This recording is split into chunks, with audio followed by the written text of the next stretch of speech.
Nobody indeed. What is up? Welcome into Driving the Line. My name is Alan Bell. We've got a damn fantastic. Has anybody ever said damn fantastic before? Show lined up for you today. Gonna have a ton of fun on Friday. And another person joining to the crew, somebody that I know you're gonna love, and a nice niche sport that we need to put our hands on. I think we got it in college baseball. We got it in some others.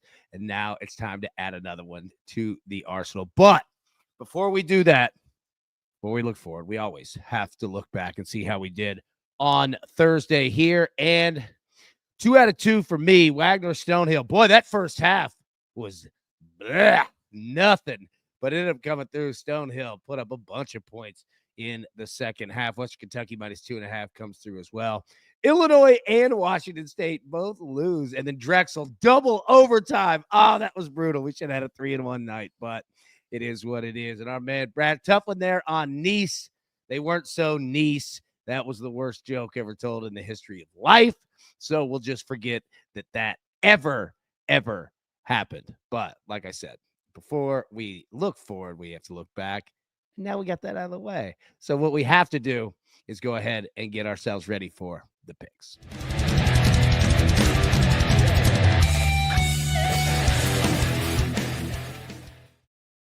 All right. So first off, my man, Speedway Steve Deuce. Phil Bobbitt, what's up, brother? How you doing?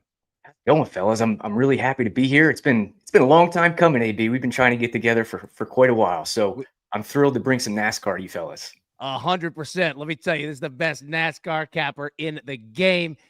First met back at CBS Sportsline, all of that. And obviously want you to plug everything that you have going as well. But yeah, it has, man. And we've been working on this for a long time. Dude, again, literally the best of the game. And then our man, Brad, always the best and sharpest looking as well. Brad, how we doing, buddy? Doing great, AB. Thanks for saying that. Yeah. Okay. So I want to start this off light and with something fun. You ready for this? So you guys heard of Cameo, right? Familiar with Cameo? Well, I wanted to get a video of someone roasting me if I had a bad day of picks. Okay. And I thought to myself, who in sports, all right, could deliver just, a gut punch, right? Like, hey, come on, son, get it together, right? None other than Steve Spurrier. So I reach out to Steve Spurrier and I said, and the way it works, all right, you pay the money and you type what you want, right? And you only have so many characters. And it was literally, Steve, just follow this script, all right? Alan, son, what the hell is this? We're going to have to do better. I thought it'd be great for the show, right? Really funny. Here's the problem. Our man had a little trouble with the commas, and he thought that I was sending him a request for my son, all right, to do better in sports. I don't have a son. However, this is how it turned out. You ready for this? Yeah. Steve Spurrier talking to my non-existent son. Hi there. This is Steve Spurrier, former coach of the Florida Gators. And this is to Alan's son. Alan's asked me to give you a little motivation or so forth. I don't know how your team's doing. I don't know if you've got some arguments going on or whatever. But what I always try to get all of our guys to do is, first of all, trust the coaches that they know what they're doing and what they're teaching, and giving responsibility to all the players. And everybody on the team's got to be accountable. And arguing and bickering doesn't help at all. That's what losers do. So get together, everybody, listen to your coaches. They know a little bit more about it, I think, than the players. So come with a good game plan. Everybody pull together and go in the right direction, okay? Okay, take care, guys, and go Gators also. There we go. All right, so I got to give Steve credit. All right, my man put in the effort. It could have been me messing up the text. However, my son one day is going to probably question, why the hell is Steve Spurrier yelling at my ass? But there you go. That's what we've got. So a nice start to the Friday on that one. All right, let's get to some damn picks here. All right. And I tell you what, all right, my man Phil, I want you to start us off, buddy. Feeling it, NASCAR. All right, because I like it. I don't know a ton about it, but I'm ready to make some money on it. What you got, Bo? All right, so this weekend it's a perfect run into the Super Bowl. We can start betting on an exhibition race. So we've got the Busch Clash this weekend, but first, I think we should talk about some NASCAR futures. There was a couple spots that we really liked, that we found quite a bit of value in. And the first one is Chase Briscoe over 1.5 season wins at plus 120 on Bet Rivers currently.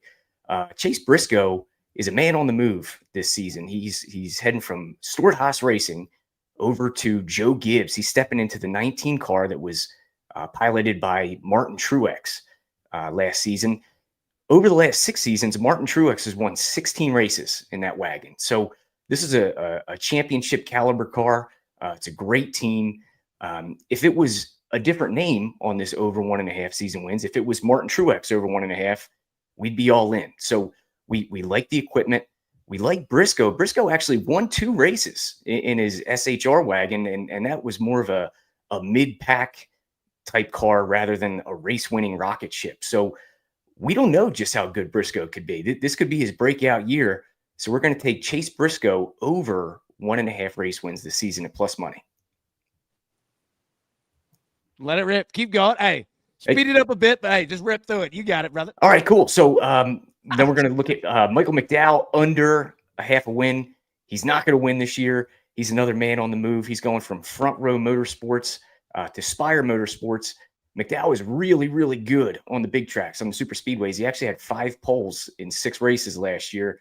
He's given up all that horsepower to go to a new team with a bunch of young guys. McDowell is a great driver, but he's losing his best thing, which is the road course package and the super speedway package. He was a stationary cone on the 1.5 mile oval. So Michael McDowell not getting to the victory lane this season. Take the under. The last one, Tyler Reddick over Joey Logano in the season standings. We have Joey Logano pegged as the worst NASCAR champion of all time. His average finish last year was somewhere in the 17s, which was awful. Reddick had him beat in every imaginable speed metric. We like Reddick to take Logano out behind the woodshed and win that season matchup. Then this weekend, we've got this exhibition race. It's on a 1/4 mile track. So it's a little bit different. There's heat races. It's kind of a fun event. There's a couple spots we like. Bubba Wallace over Josh Berry.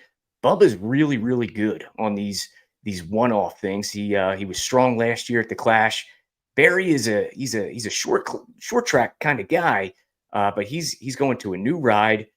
He's losing his Hall of Fame crew chief. No continuity in that garage. Bubba unloads faster. We like him to take care of Josh Berry in that matchup. And then we'll take Chase Elliott over Tyler Reddick. Chase is much better than Reddick on the short tracks. He's got all the metrics to back it up. We like Elliott here over Reddick, minus 125 on ESPN.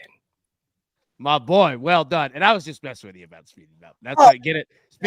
Speedway. That was the joke. Sorry. Again, I'm 0 for 2 in jokes. So we'll just mark that one there on the recap screen. No, you did great, brother. So, all right. So this is kind of the start, right? Like we're getting into it.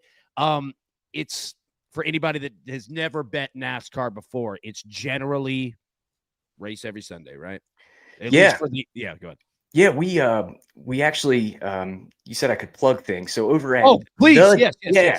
Over at thedegens.net, that's my backdoor cover. It's our podcast and our little Discord group. We post picks for every race all the time. So it's truck races, Xfinity, IndyCar, Cup, Formula One, everything. So we've got 3 to 5 races every single weekend.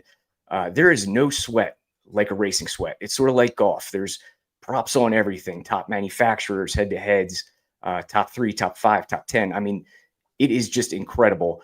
Racing will be your new favorite sport. I guarantee it. As soon as you hit that outright winner, there's no feeling like it. My man, well done, buddy. That was a great job. And let me say, welcome to the crew. We look forward to having you every single week, breaking these down. And I'll make sure and get the website and all that. I'll get it up on the show. I'll have it in the Discord. I'll have it tweeted out. Everyone will be able to find you. I'll have it in the contacts list in the Discord as well, so everybody can check your site out every single week. Like you said, man, you got races all over the place. I've won some of them truck races, man. Those guys are absolute knuckleheads. It's pandemonium. You got a bunch of 18-year-old kids out there trying to make a name for themselves. So it is a mess, and you can take advantage of it sometimes. So, man, I'm just happy to be here, Alan. We'll get some stuff posted up in your Discord as well. You've built a nice community. I'm happy to be a part of it. Brother, we're happy to have you, man. And let me say, man, it's all of us together. That's what we built. And, dude, you're just another great piece, man, to our arsenal, right? We are looking to corner the market in every single sport. So, Bill, well done, buddy. I'll drop you off here. Won't make you stay and stare at the camera all day long, but hey, look forward to it. We'll be talking, and I'll make sure I'll get all those links up, man. Have a great day. Good luck, everyone. See you, brother. All right, now, Brad, all right? Got some soccer, my man. What are you looking at here? Yeah. So first off, yesterday was an unlucky day. I wanted to make sure we highlighted that knee. Yeah, what happened? Match. Unfortunately, we had 34 shots, which was the second most attempts on net out of all 18 matches. So the volume was there. The finishing just lacked. So well, you know what we call that? Not to interrupt you. We call that the Tennessee versus Ohio State. Yeah, nothing's working. All right, sorry, keep going. Oh, that was a tough game. No doubt. I remember watching that. So tonight we're headed down under. It technically is tomorrow in my city. So in Central Time Zone, 12 a.m. in Australia, the A-League. We have an awesome match between Sydney FC and Adelaide. These are two of the top scoring and conceding teams, but overall total goal teams in Australia. Sydney come in scoring an 18 straight at home. The last time they didn't score at home, December of 2023. They come in scoring 2+ in 10 of their last 13, 3+ in 9 of their last 13, and 2+ in 10 of the last 11 against Adelaide. They've conceded now in 18 of 20. That's 90%. They've conceded 2+ in 9 of the last 13. So not only are they conceding multiple, they're scoring multiple in each match. They've now hit over 2.5 in 12 of 14 and 18 of 22. They've even hit over 3.5 in 5 of the last 7 coming in it. So their goals flying in on both sides. They average 3.87 goals per match in the league this season. They're taking on Adelaide, who scored in 27 of 29 and 24 of 25 league matches. When they show up, you tend to expect them to find the net, and they've scored 2+ in 10 of their last 11. So both teams are coming in scoring regularly. Adelaide has hit BTTS in 24 of 29, over 2.5 in 25 of 30, and over 1.5 team total for both teams has hit in 11 of the 16 that hit over 2.5. So if you get to that 3+ number, you usually tend to see both sides find the net multiple times. So, and when you look at this matchup history as well, in the last 10 matches, they've hit both teams to score in all 10.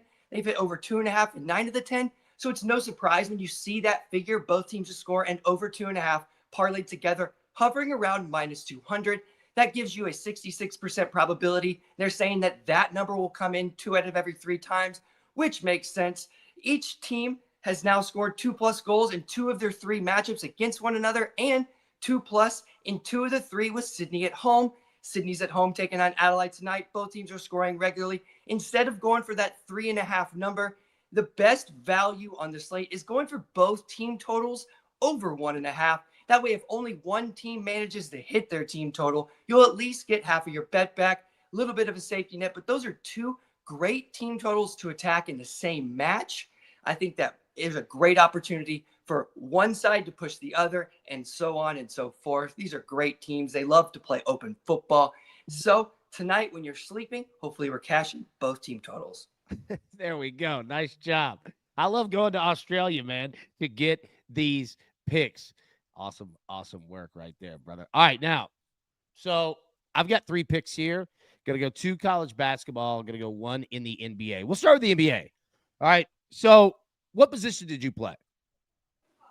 In soccer? Soccer, yep. I rotated between a winger and a striker. I was mostly on the attacking end, serving in balls, heading it. So you scored. Yeah. So Klay Thompson is on absolute fire right now from 3. Now, former Splash brother. All right. Dude's been shooting threes his whole life. I'm going to ride it again. All right. It's a little juicy, -125. We're going to take Klay Thompson over 2.5 threes. They're on the road. Could be an odd little matchup game here. I didn't want to bet the spread. Didn't want to bet anything with that whatsoever. But our man for the Mavericks, Klay Thompson, we're going to take him over 2.5 threes at -125. All right. We're going to take Georgetown here. This is This is a fascinating matchup. It not that we're betting on what's been going on around the Georgetown area in DC. Not doing that. However, I got a feeling that Georgetown might do some things tonight. They're already a good basketball team, but you know what? Everybody in that community's felt that. And again, we're not betting on that. Don't get me wrong, but usually we'd have a community that could use just a nice, relaxing evening, not thinking about bad things that are going on. Couple that with a Georgetown team that is absolutely on the rise, looking to become what they were. I like Georgetown here in the spot, -3.5. And then finally, Sienna Maris. All right. Everybody has been, forget the Super Bowl. This is your Super Bowl right here. We're going to take over 125.5. This number's moving. It could go 126.5 here pretty soon. Again, two decent teams. All right. Maris could definitely play defense. That's your concern here. All right. They could keep teams, in the 50s, but I don't think that we get that tonight. I think we get a road Sienna playing its tail off a little bit tonight. The spread sits around 5.5 as we speak. Sienna would not be bad taking them plus 5.5. But that being said, I'd rather go with the points. I think this is going to be surprisingly closer than people might think. So we're going to take the over 125 here because, again, a back and forth affair can get themselves an over. Blowouts are what leads to under. So, yeah, I think we're going to have a nice one here. Sienna Maris over 125.5. All right. So that's it. Now, Brad, here's your question. You could stick on, talk a little NFL real quick, or you could bounce out. It is your call. What would you like to do? I'm happy to stay on. And in the if you're giving a take as well, talking about stuff, just put me in the back and I can get into the chat. I know there's a couple questions as well, and I can also verbalize those as well. All right. Well, I'll tell you what. Let's do that. And you just hang on because I'm going to throw some questions off at you. All right. I'll tell you what. I'll start it with this. Okay. Looking at the Super Bowl and what we have coming up again. Okay. Next Sunday, Chiefs, Eagles. All right. Chiefs, 1.5 point favorite. Total of 48.5. So it's dropped 1 point. Okay. Now, I'm sure it's the same way. Soccer, every other sport. Sometimes you got to understand the referees that you're working with, right? So I went and dug a little bit into who we have, okay? And our head referee, Ron Torbert. All right. Now, how the NFL works is it's basically they choose the head referee, okay? And it's not exactly his crew. It's kind of an all-star crew, all right? It's considered a reward, right, for referees of whether head referee, you're on a crew, backside, whatever, to ref a Super Bowl, okay? And it's also kind of a punishment that if you have a lot of bad calls during the year, you don't get playoff games, you don't get Super Bowl games, right? So, Ron Torbert here. This is 2024 statistics, okay? Average 46.6 points per game. All right. We've got a total of 48.5. But again, this is regular season. Look to the second stat there. 10-7 to the over, meaning 58.8% of games that he called went over. 16.7 penalties per game average. That is the third most. Okay. And what are the two most called penalties? Offensive holding, defensive holding. You know who has the most trouble with offensive holding in the NFL? The Kansas City Chiefs. They have problems with it in regards to their offensive line. And the Philadelphia Eagles, their defensive line, all right, will get after you and cause and force more. So that is absolutely the number one thing to watch in this Super Bowl are offensive holding penalties. Now, if we go and look at the boards here, of the teams that we have. Again, not that this is absolutely the answer to all of it, okay? But you look that pass defense for the Eagles, first, all right? Rush defense for the Eagles, 10th, all right? It's not necessarily a really highly penalized team. Now, the secondary, you can get defensive holding, and essentially, for anybody who's wanting to know the difference, defensive holding, which can come from any of the 11 players, but generally, all right, defensive holding comes. Let's say you are quarterback. I'm on the other team on defense, okay, playing safety.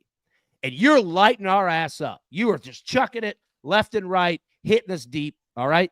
Defensive holding most of the time comes when, let's say you're throwing to a wide receiver, 9 route, straight, just run to the end zone, okay? Well, you burn me. Your guy burns me. I see you chucking it up. What do? I grab your guy, your receiver, hold him. I'm fine with the penalty, right? Because if not, it's a touchdown, right? That's defensive holding. Now, if the ball is like, fully in the air, they're going for it, that's when you get pass interference. But defensive holding, for the most part, that is where it comes into play. So again, I say all of that to say this. Obviously, watch offensive holding on the Chiefs side for their offensive line, but watch for Patrick Mahomes to throw it deep a few more times, looking to get that call. Now, here's also the hard part, is that defensive holdings, 10-yard penalty, automatic first down. Okay, but it's not an automatic spot like defensive pass interference would be, right? So you could lose yardage on, larger plays. It's something to just pay attention to. It's not the end-all, be-all, but I just wanted to just kind of bring that part up, that penalties could absolutely play a factor in this game. Also, with offensive holding to 10-yard penalties, one of the most devastating penalties that there are in college or NFL games. So what happens? All right, you generally find yourself, if it's 2nd and 8, get a holding call, 2nd and 18, okay? What do? Run draws, all right? You could steal yardage, not only from Kareem Hunt, Isaiah Pacheco, but also Patrick Mahomes as well. And this is where you could steal yardage for, say you're betting Kareem Hunt over rushing yards, or longest rush, especially with somebody like Patrick Mahomes, because his number is going to be around 9.5, 10.5, 11.5. Because the defense, if it's 2nd and 18, 3rd and 18, they're going to run a soft zone cover 3, basically, and say, you got to get 18 yards for a first down. We'll give you 12. Do not care. You're not getting 18. You see what I'm saying? So that is a spot, and you could bet it pregame, or you can wait and watch it live. If you start to see offensive holding calls, specifically on the Chiefs, but on both sides, you will steal running back prop yardage, both full game and longest rush, etc. So just something to think about, everybody, in regards to betting that. Now, I had a question here. Let me find it 1 second. Hold on. AB, I need help. All right, on April 20th, I put 420 on the Eagles at 17-1. Payout is 7,600. Cash out is 29.96. I want to hold it. Talk me off the ledge. Buddy, let me say this. $420 into 3,000. I'm not afraid to cash that out. All right, now, I need any of our mathematician quants in the chat. Do the math for me, because you don't want to trust mine, but there is a way to where you can cash this out, okay, and then bet on the Eagles with X amount of money to where you win either way and could get both. But again, look, I'm never going to talk anybody out of cashing that out. I know you're looking, to stick with it. And I don't hate that either. However, $420 into 3,000. All right. If you think about it this way, if on April 20th, when you place that bet, if I text you and said, I'll give you $3,000 for that bet right now, would you take it? Now, I know that money is sat for 8-9 months now, right?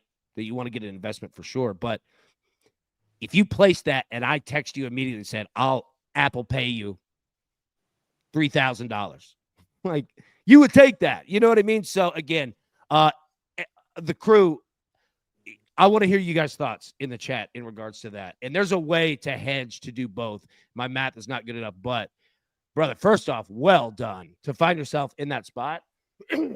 Absolutely amazing. Brad, what would you do?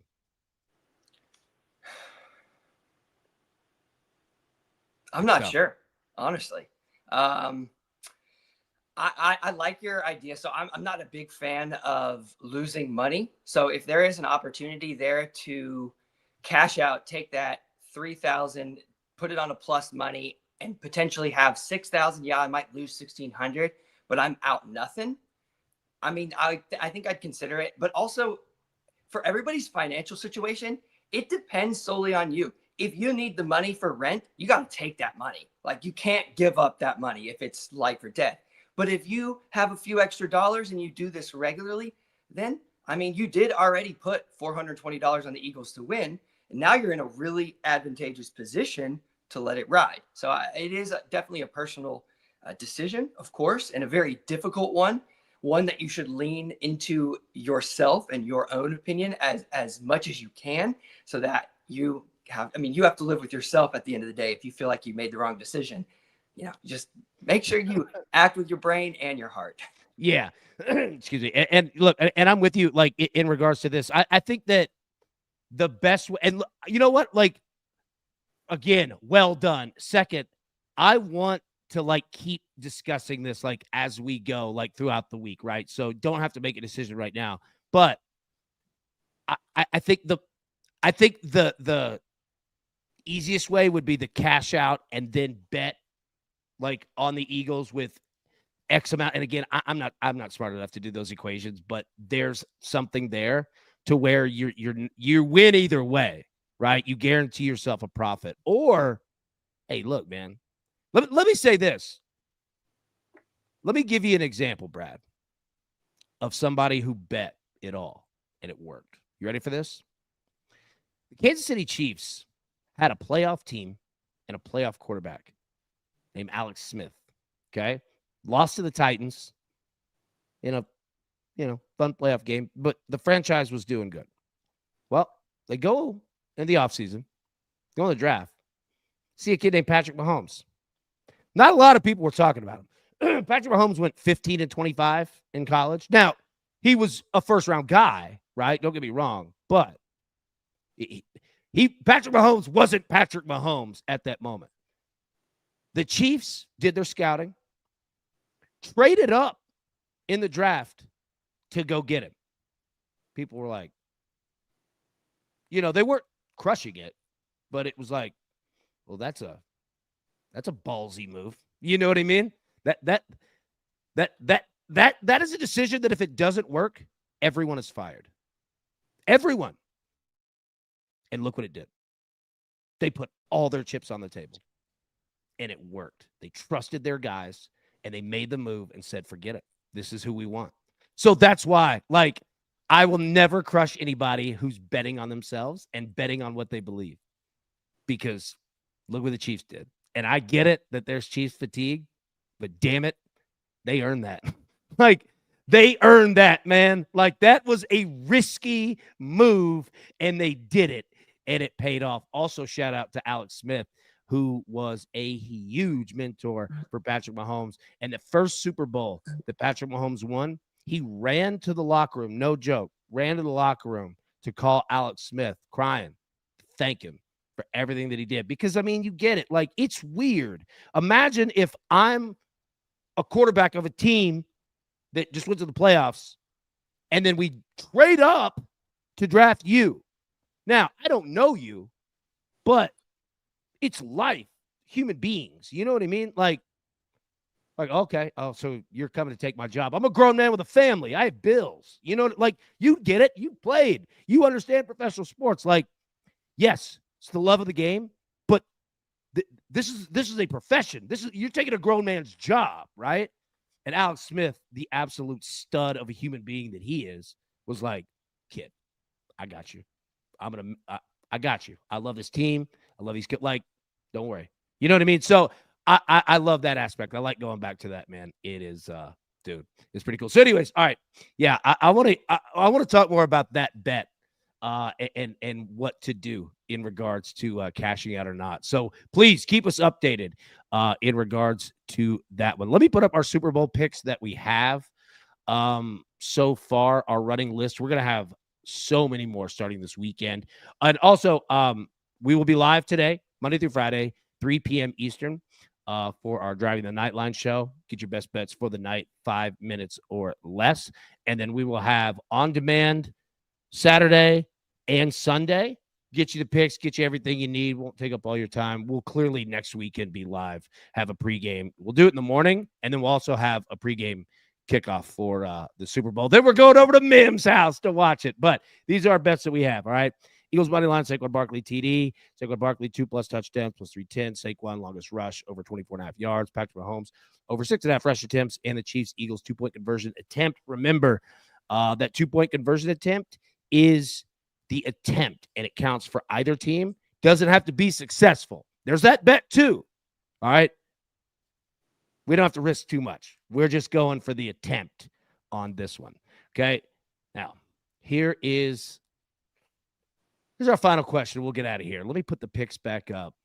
And well, yeah, you got them right there. Okay, so Brad, what do we do about punts? How do you feel about punts in the NFL? Because I'll give you this. On average, in the Super Bowl, there are 8.5 punts in the last, 9, 10 Super Bowls. Average per game, okay? The number is at 6.5. Now, understand, reason being, the Chiefs are never afraid to go for fourth downs. The Eagles always go for fourth downs with the tush push, whatever the hell that you want to call it, right? So that is fascinating. You don't have to answer now, but just your thoughts. Would you go over or under 6.5? I think I would go under, solely because both teams tend to like to keep the ball, and they're not afraid to run 3+ plays, get a 3-yarder, a 3-yarder, a 3-yarder, make it nice and close. Patrick Mahomes doesn't need 10, 15 yards every single play, and neither does a very heavily running team in the Eagles and Saquon. And if there's a possibility that Saquon has a successful time, and they'll just continue to feed him. And if they get up, that the milking of the clock could be absurd. I feel like with both of those teams and the way that they can drive and have the ability, they can hit you quick, but I think time of possession is going to be crucial. Yeah, time of possession is a big one. And, I mean, the Eagles are literally the best team in the league in regards to holding the ball, right? Now, it's crazy that, they could score quickly, too. You know what I mean? So that's the difficult part. All right, let's get out of here. Let me give you ready for a little stat of the day? Brad, you ready for this? I got a Super Bowl edition one for us right here, okay? We spoke about, let me pull up the points here. All right, per average in the playoff. You see them. These are two teams that score quick in the first half. The Eagles scored a touchdown in seven straight first quarters. 7 games straight in the first quarter, they've scored a touchdown. Okay, you see the numbers here. Now, look at that fourth quarter. Both of them score in the fourth. Okay, here is the interesting part, though. Did some digging here on Kansas City. Well, both of these teams, second half of games, are the Chiefs. They have lost the second half money line in 6 of their last 9 games. Now, they're usually winning, right? So that's generally how it goes. However, I don't know fully if there's something there, if there's something that we should buy into. What are your thoughts here? And feel free to compare it soccer, first half, second half, right? Like just the in-game mindset. Any thoughts that you have there?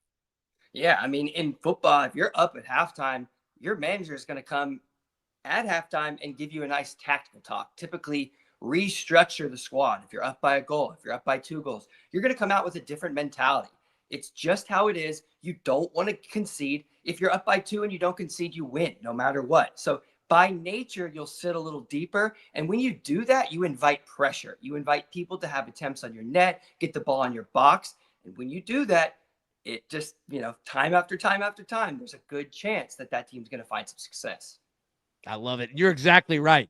Regardless of sport, like when you go in and you're up, you're absolutely right. It's tactical. It's okay. Let's focus on, do we need, to double up and shut down a singular player? a side of the field. Like, where are they attacking? How do we chop that leg off, right? And say, well, running the football's out of the picture now. You're one dimensional, right? Like, that's kind of the aspect. So I like that one. Liddy, I see a showdown. What's the showdown? What do we have? Sorry, type it in the chat for me real quick. I didn't see it, but I'm in for it, regardless of what it is. But drop it in. I didn't see exactly what it was. All right, Brad, any final thoughts before we get out of here? Yeah, there's a number of top flight matches throughout the world today, some difficult matchups, but we had a question in the chat from KYCY. Kai Cyclone, baby. Yeah. Just wanted to make sure I shouted him out. It's a difficult match in Germany between Werder Bremen and Mainz, and he's asking about that over 2.5. Well, Werder come in, they're scoring like crazy. 14 of 16, 29 of 37, regular scoring and regular conceding. 14 goals conceded in the last 5 matches. That's a lot of goals coming in your own net. At home, when they hit both teams to score, they tend to hit that over 2.5 in 15 straight. But with Mainz, in 10 of the last 17 that they hit both teams to score, they didn't hit that over 2.5. So he's asking about that over 2.5. It's just, there's too much uncertainty there with Mainz' performance that I could see this ending 1-1 or a 2-0. If Mainz get on the board early, this could push it, but there's just not enough there. I know the Bundesliga is trending about 66% in its trending stats for the over 2.5. So it does look advantageous, but just some cause for concern there. And same thing with France. Montpellier, we have a match between Montpellier and Lens. Montpellier have conceded in 31 straight matches at home. That does set up nicely for a BTTS, but these teams don't hit that when they play one another. Lens is frequently under 2.5. So if they hit the BTTS, we have an over 2.5 team in Montpellier. You should expect it, but there's just a lot of uncertainty with these specific matchups. I would wait to attack live with that information in hand. Beautiful information, my man. Well done on that one. All right, Liddy, I see your showdown request. You say you, Liddy, will take Kansas City straight up 100 to your 90. Hoss. All in on that one. Now, we need, and this is what my goal is for the weekend. We're going to figure this out. At a nice, like, Western feel. Yeah, but I don't need to autoplay it, but we need something better. Hey, we could just go with, I'm going to edit. Hi there, this is Steve. We're not going to do that at all.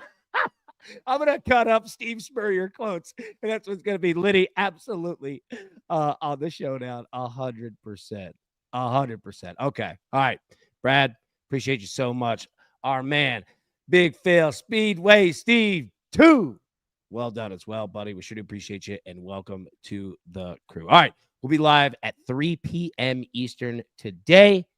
Get our last and final best bets, picks, props, and parlays in before the weekend. So we will see you then. But everybody, best of luck. Let's cash these tickets. We will see you this afternoon.